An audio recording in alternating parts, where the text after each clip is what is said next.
ప్రేక్షకులందరికీ నమస్కారం. ప్రస్తుతం మన స్టూడియోలో ప్రముఖ ఆధ్యాత్మికవేత్త శ్రీచక్ర ఉపాసకులు మణికంఠ శర్మ గారు మనతో ఉన్నారు. గురువుగారితో మాట్లాడేద్దాం. నమస్కారం గురుగారు. పరమేశ్వరార్పణమస్తు.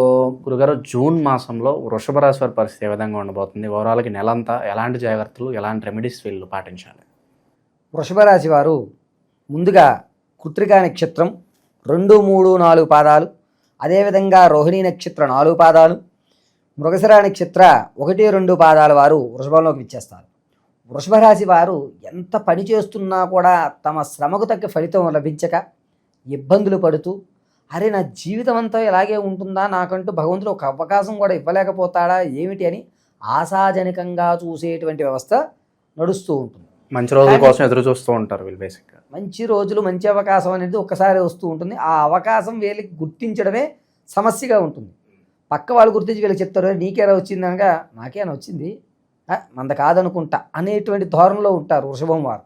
కాబట్టి ఈ వృషభ రాశి వారు ఎవరైతే ఉన్నారో వారు కాస్త ఇబ్బందిదాయకంగా, అంటే కుటుంబంలో కలహాలు అనేటువంటివి ఏర్పడుతూ ఉంటాయి.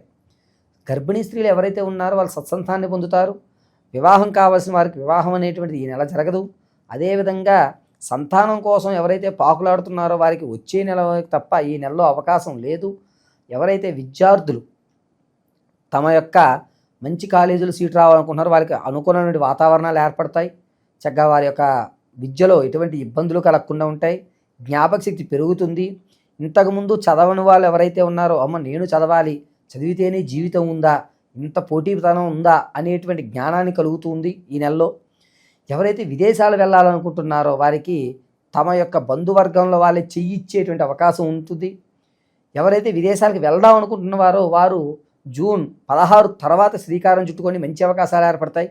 అదేవిధంగా వృషభ రాశిలో వారు భూ సంబంధిత వ్యవస్థలు కానీ, రియల్ ఎస్టేట్ కానీ, అదేవిధంగా ఎవరైతే స్టాక్ మార్కెట్లో కానీ మనం పెట్టుబడి పెడదాం అనుకుంటున్నారో వారు చేయకండి.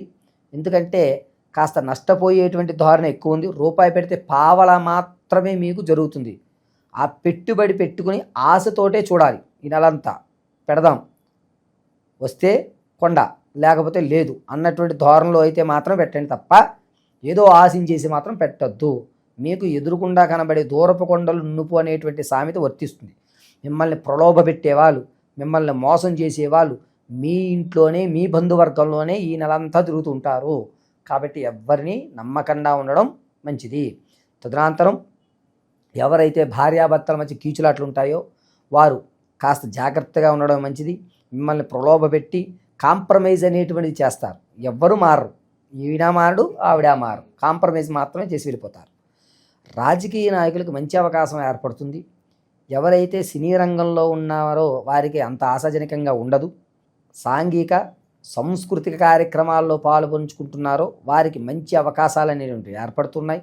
అంతేకాకుండా ఈ రాశిలో ఉన్నటువంటి వారు వ్యాపారం ప్రారంభం చేద్దాం అనుకున్న వారు జూన్ 9వ తారీఖు తర్వాత నుంచి ప్రారంభం చేసుకోండి. వ్యాపారం దగ్గరికి వచ్చేసరికి ఏమిటంటే మీరు ఫాస్ట్ ఫుడ్స్, అంటే చిన్న చిన్న బల్లులు పెట్టుకుంటూ ఉంటారు సరే, ట్రక్ ఫుడ్ కోర్టు అటువంటివి లభిస్తూ ఉంటాయి. అటువంటివి చాలా బాగా ఉపయోగపడతాయి. దాంతోపాటుగా వస్త్రాలకు సంబంధించిన దాంట్లో శ్రీకారం చుట్టుకోండి. మంచి వ్యవస్థ నడుస్తూ ఉంటుంది. ఆడవారికి సంబంధించి సౌందర్యమైన ప్రొడక్ట్స్ ఏవైతే అమ్మగలుగుతారో మీకు మాత్రం అద్భుతమైన అవకాశాలు కలుగుతూ ఉంటాయి. ఇక కుటుంబంలో మనం ఎంత చెప్పినా కూడా మన మాటకు విలువ లేకపోవడం వల్ల మనమేదో తప్పు చేస్తున్నాం అనేటువంటి దాంతో మనల్ని బ్లేమ్ చేసేటువంటి అవకాశం కలుగుతుంది. వృషభ రాశి వారికి ఎంతసేపటికి ఎంత న్యాయం చెప్పండి, ఎంత ధర్మంగా ఉండండి, మీదే తప్పు అనేటువంటి వ్యవస్థ నడుస్తుంది. శరీరంలో మాత్రం ఎముకలకు సంబంధించిన చాలా జాగ్రత్తగా ఉండాలి. వాహనాల మీద ప్రయాణం చేసేటప్పుడు సెల్ఫ్ డ్రైవ్ అనేది చాలా ఇంపార్టెంట్. వేరే వాళ్ళని నమ్ముకుని మాత్రం మీరు ఎక్కద్దు. ఎముకలకు సంబంధించిన యాక్సిడెంట్లు అనేటివి ఏర్పడుతూ ఉంటాయి. అంతేకాకుండా ఎక్కడైతే మెడ నరాల వ్యవస్థ ఉంటుందో అవి ఇబ్బంది పడేటువంటి విధంగా ఉంటుంది. ఆర్థికంగా కోల్పోయేటువంటి అవకాశం ఎక్కువ కనబడుతుంది. ఇదే విధంగా ధనం కానీ, బంగారు ఆభరణాలు కానీ, వస్తు సామాగ్రిలు కానీ ఇవి పోగొట్టుకునేటువంటి అవకాశం, అంటే నమ్మి ఇచ్చి మోసపోయేటువంటి అవకాశమే. అప్పు తీసుకురారా నాయన అని చెప్పి చైన్ ఇచ్చారనుకోండి, ఆడ అట్ని చెట్టు వెళ్ళిపోతాడు. అప్పు మీరు ఎవరికి ఇచ్చినా అప్పు మీరు తీరుస్తారు, మీకైతే అప్పు పుట్టదు. అది ఈ రాశి వారికి కూడా నడుస్తుంది. పైగా వృషభ రాశి వారు ప్రతినిత్యము కూడా త్వం దుర్గాయై నమః అని కానీ, క్లీం శ్రీం దుర్గాయై నమః అని కానీ, జగజ్జనని అనేటువంటి దుర్గాదేవి ఆరాధన చేయడం ఉత్తమం.